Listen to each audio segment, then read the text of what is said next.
Fonte de custeio para o piso salarial dos garis. É sobre isso que nós vamos conversar agora. Seja bem-vindo, seja bem-vinda. Eu me chamo Thiago Ribeiro e já estou acompanhando a evolução do PL 4146, que traz o piso dos garis, entre outros direitos, há algum tempo. Tá? E desde o começo nós conversamos sobre essa questão da fonte de custeio, que para mim, e eu acredito que não só para mim, né, para muita gente, é uma questão essencial, tá, para o pagamento do piso salarial dos garis. E essa fonte de custeio ela é muito importante porque existe uma grande parte dos garis que são concursados. Tá? E quando você tem uma legislação que traz um encargo financeiro, né, para os outros estados, uma legislação federal, precisa ter uma contraprestação. Tá? O governo precisa apresentar de onde vai sair esse encargo financeiro para poder socorrer os estados e os municípios. Tá? E onde está isso? Está na Constituição, no artigo 167, parágrafo 7º. Tá? E é isso que nós chamamos de pacto federativo. Tá? Por quê? No Pacto Federativo, a União, os estados e os municípios podem criar o seu piso salarial, por exemplo, entre outras despesas, né, diferente dos outros, porque cada um deles tem um orçamento. Por exemplo, o estado de São Paulo, né, o município de São Paulo, melhor dizendo, tem um orçamento. Só que, por exemplo, um município lá de Rondônia, que tem 10 mil habitantes, tem um orçamento bem menor, tá? Só para você ter uma noção, né? Cada estado tem o seu próprio orçamento. Pode ser que uma legislação federal criando um piso salarial, São Paulo consiga pagar porque tem um orçamento muito grande. Mas uma cidade, por exemplo, no Mato Grosso do Sul, que tem 20 mil habitantes, talvez não consiga absorver esse orçamento. Tá? Eu sei que o pessoal discute um monte de coisa, mas nós sabemos que o orçamento é limitado. Então, por força desse artigo 167, parágrafo 7º, tá? Por força do Pacto Federativo, né, a União não pode criar uma lei federal dando um encargo financeiro para os municípios e os estados, praticamente dizendo, ó, se vira aí e paga, tá? Por quê? Isso poderia trazer aí uma questão, um problema financeiro para o município, tá? Por quê? Pode ser que o município não tenha dinheiro para pagar. Então, quando a União cria uma lei federal, por exemplo, de piso salarial de uma categoria, ela tem que dar a fonte de custeio, tá? Falou, olha, eu estou criando um piso salarial, tá? Vamos supor, o gari, ele ganha um salário mínimo. Agora, se o PL for aprovado, ele vai ganhar 3.036. Então, se ele já ganha um salário mínimo, eu, União, vou trazer uma fonte de custeio para você pagar essa diferença, tá? Que eu estou criando com essa legislação federal. Aí você não quebra o pacto federativo, tá? Não há quebra do pacto federativo se você trouxer a fonte de custeio dizendo o recurso ele vai sair daqui para poder te socorrer. Tá? Estou criando uma lei aumentando o piso salarial, mas você não vai ter esse problema financeiro porque eu, União, estou te dando aqui o dinheiro para você pagar esse complemento. Então, para criar um piso salarial, tá, a nível federal, principalmente nos garis, que tem uma boa parte que são concursados, né, precisa ter essa fonte de custeio. E se não tiver essa fonte de custeio, o que acontece? O projeto de lei é inconstitucional, tá? Por força desse artigo 167, parágrafo 7º. Então, no meu entendimento, eu acredito que de todos os juristas que eu tenho conhecimento, não pode-se criar, né, um projeto de lei com um piso salarial sem trazer a fonte de custeio. Por quê? Ele vai ser inconstitucional, tá? Pelo menos no meu entendimento e de todos os juristas que eu conheço que tratam desse assunto. Tá? Isso não só eu que estou falando, o STF já trouxe essa questão. Tá? Nos stories aqui do meu Instagram, vai ficar um vídeo que tem no meu canal do YouTube, que o ministro Roberto Barroso, se eu não me engano, fala disso aqui que eu estou falando. Tá? Falou, olha, a União não pode criar esse encargo financeiro, tá?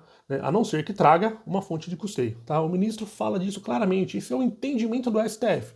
Tá? Se for criada uma lei sem fonte de custeio, provavelmente, mesmo que ela passe na CCJ, provavelmente, quando ela for entrar em vigor, alguma instituição pode entrar com uma ação direta de inconstitucionalidade e falar para o Supremo, olha, foi criada uma lei de piso salarial sem fonte de custeio, essa lei é inconstitucional. E provavelmente o Supremo vai dizer, realmente, esta lei é inconstitucional. Então, não dá para criar uma lei de piso salarial a nível nacional, por exemplo, nos garis, que tem uma boa parte que são concursados, sem a fonte de custeio, tá? E mesmo assim, os que não são concursados, pelo que eu tenho conhecimento, as empresas prestam serviço para a prefeitura, tá? E aí, por exemplo, se a empresa né, presta serviço para a prefeitura. E ela vai falar, olha, agora o piso dobrou, tá? Porque tem uma nova legislação. Vamos supor que ela seja aprovada, tá? Quem vai ter que pagar essa conta é a prefeitura. E dá na mesma, tá? A prefeitura não vai pagar diretamente para o gari, mas vai ter que pagar para o prestador de serviço. Tá? Então essa é uma questão extremamente delicada. Tá? Eu sei que o pessoal discute várias coisas, mas infelizmente nós temos essa questão. Tá? E isso não é contra o trabalhador, nem contra ninguém. Tá? Por que existe essa proteção na Constituição? Porque isso evita que a União crie encargos financeiros e deixa na mão dos municípios e dos estados, que pode ser que eles não tenham dinheiro para pagar. Tá? Existem cidades grandes no Brasil que poderiam ter dinheiro para pagar, mas existem cidades pequenas que não têm dinheiro para pagar, tá? Não tem orçamento para isso. Então isso é uma proteção. Tá? Para vocês terem uma ideia, tá? Se eu não me engano, tem mais de 100 projetos na Câmara dos Deputados trazendo essa questão de pisos salariais para diversas categorias. Imagina só se a União, né, se os deputados, né, o Congresso Nacional, melhor dizendo, aprovassem todos esses projetos de lei, tá, que tratam de pisos salariais, aumentando, por exemplo, os pisos salariais, dobrando ou triplicando. Imagina só, os municípios, né, ou até mesmo os estados, não conseguiriam pagar essa conta, né, não conseguiriam.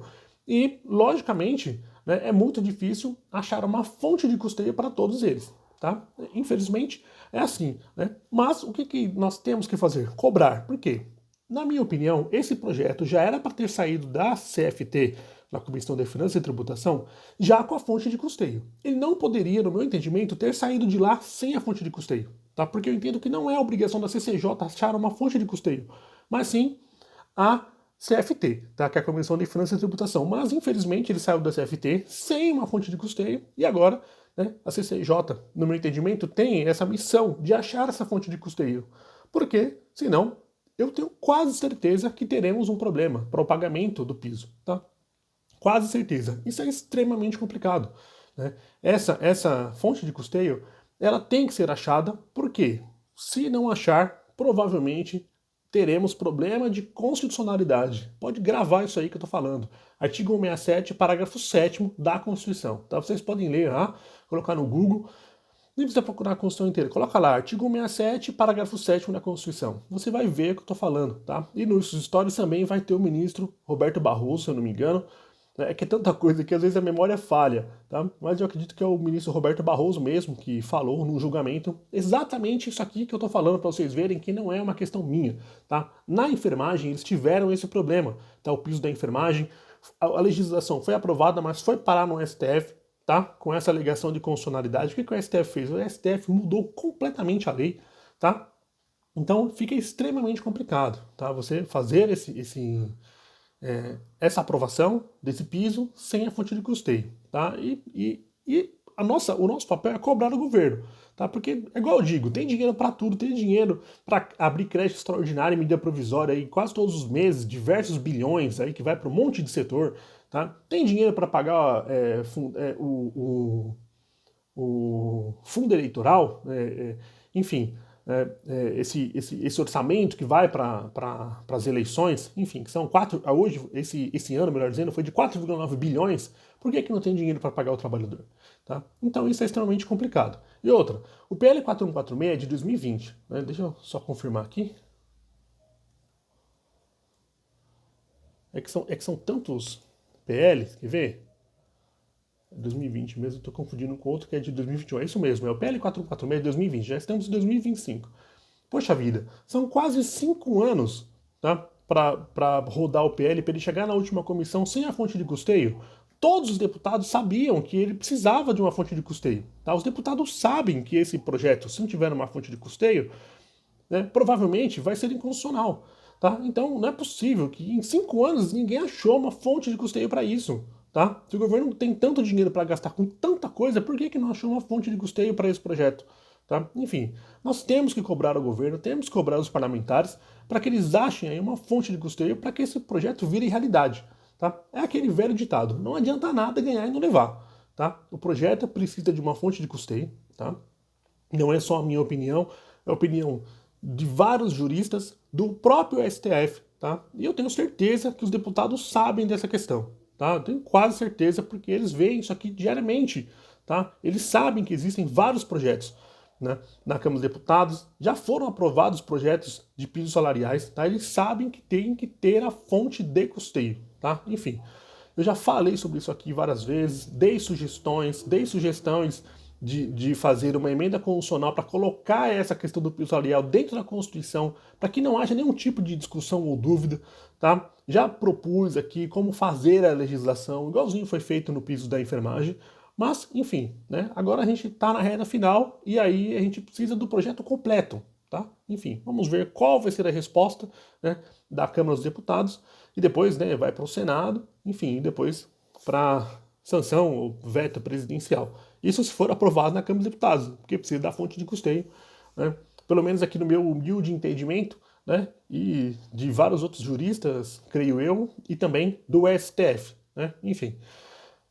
Vamos cobrar e não se esqueça de se inscrever no canal, ativar as notificações. Se você estiver vendo esse vídeo no Instagram, segue a gente no Instagram, compartilhe lá nos seus stories, manda para todo mundo. Vamos lutar por essa fonte de custeio e cobrar. Afinal, é o trabalho deles, tá? É o trabalho deles trazer essa fonte de custeio para tornar esse projeto realidade, tá bom? Cobre o deputado que você votou, tá? Valeu, pessoal, um abraço, fiquem com Deus, até a próxima.